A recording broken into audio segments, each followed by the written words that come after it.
এবারের বিপিএল অন্যান্য আসরের তুলনায় আরও জমজমাট ছিল। মাঠের খেলা ছিল প্রতিদ্বন্দ্বিতাপূর্ণ, রানও হয়েছে প্রচুর। বিসিবি শুরু থেকেই বলেছিল এবারের আয়োজন হবে অন্যরকম, এবং তা বাস্তবেও কিছুটা প্রমাণিত হয়েছে।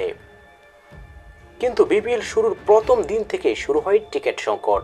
স্টেডিয়ামের বাইরে হাজারো দর্শকের ভিড়, অনেকেই টিকিট না পেয়ে খুব জেটেছেন। এমনকি মিরপুরে বিসিবির গেট ভাঙচুরের ঘটনাও ঘটেছিল।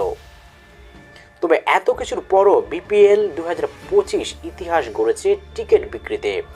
বিসিবির তথ্য অনুযায়ী এবার টিকিট থেকে আয় হয়েছে প্রায় 12 কোটি টাকা, যা বিপিএল এর ইতিহাসে সর্বোচ্চ। অনলাইন এবং ব্যাংকের মাধ্যমে টিকিট বিক্রি করাই আয় আরও সম্ভব হয়েছে। বিসিবি এবার অনলাইন টিকিট বিক্রিতে ভালো সাড়া পেয়েছে। প্রায় 60% টিকিট ডিজিটাল মাধ্যমে বিক্রি হয়েছে।